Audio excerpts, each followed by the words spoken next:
Las compañías farmacéuticas. La empresa farmacéutica moderna tiene sus orígenes en el siglo XIX. Durante esta época se multiplicó el número de farmacéuticos que acometieron actividades de fabricación, principalmente de sus propias especialidades, y algunos de ellos acabaron convirtiéndose en verdaderos gigantes de la industria. Heinrich Merck, por ejemplo, transformó su farmacia familiar, creada en 1668 en Merck AG de Darmstadt, cuando en 1821 empezó a fabricar a gran escala morfina y otros alcaloides.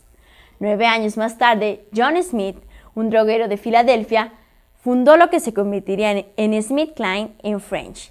En 1845, otros dos farmacéuticos, Louis Dome y Phineas Sharp, establecieron en Baltimore Sharp & Dome, después fusionada en Merck Sharp & Dome.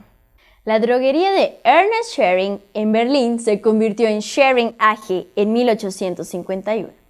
Warner Lambert Company supuso la combinación en pleno siglo XX de dos firmas creadas en la centuria anterior, una por el farmacéutico William Warner en Filadelfia en 1856 y la otra por Jordan Will Lambert en San Luis en 1884. Eli Lilly, quien había recibido formación como auxiliar farmacéutico y durante un breve periodo fue propietario de una botica, fundó en 1876 la compañía que lleva su nombre en Indianápolis. También los médicos formaron importantes empresas farmacéuticas. En 1858, Edward Squibb fundó en Brooklyn Squibb & Sons. La empresa del Dr. Squibb floreció durante la Guerra de Secesión, cuando suministró medicamentos a las fuerzas de la Unión. En 1885, William Upjohn y hermanos fundaron lo que se denominó originalmente Upjohn Peeling Granule Company de Michigan. La compañía del Dr. Upjohn tenía sus cimientos en la patente de los comprimidos friables. La lista de precios inicial indicaba que 30 de sus comprimidos eran de procedencia vegetal, 20 eran productos químicos, 5 eran alcaloides y también había un glucósido.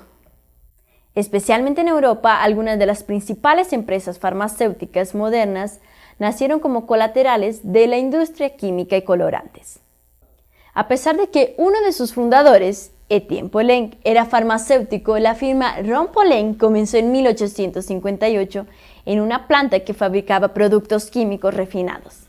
De forma similar, Farwell Heck remonta sus orígenes a una empresa química establecida en 1863 en la ciudad de Herk, Alemania.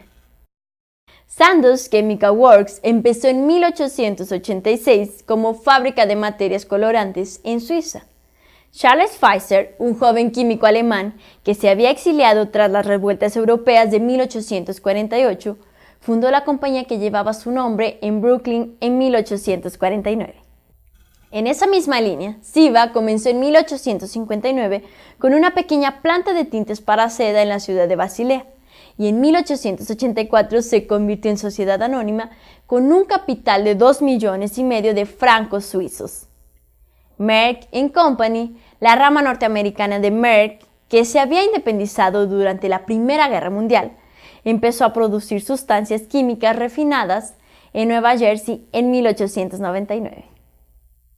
Las firmas farmacéuticas también fueron obra de empresarios que no tienen una formación especializada en farmacia, medicina o química. J.G. AG tuvo su origen en 1758 cuando el hombre de negocios suizo Johann Rudolf J.G. fundó en Basilea una compañía tratante de especias, materias colorantes y fármacos. Asimismo, Hoffmann, La Roche y Company fue creada en 1896 también en la ciudad de Basilea por Fritz Hoffmann, La Roche, cuyos únicos antecedentes en los campos de la química o la farmacia era haber trabajado durante algún tiempo para una empresa belga productora de fármacos. En su mayor parte, estas compañías fabricaban productos químicos que eran dispensados por los farmacéuticos, generalmente con receta, pero algunas también se dedicaron a la especialidad de venta libre e incluso al utilaje médico.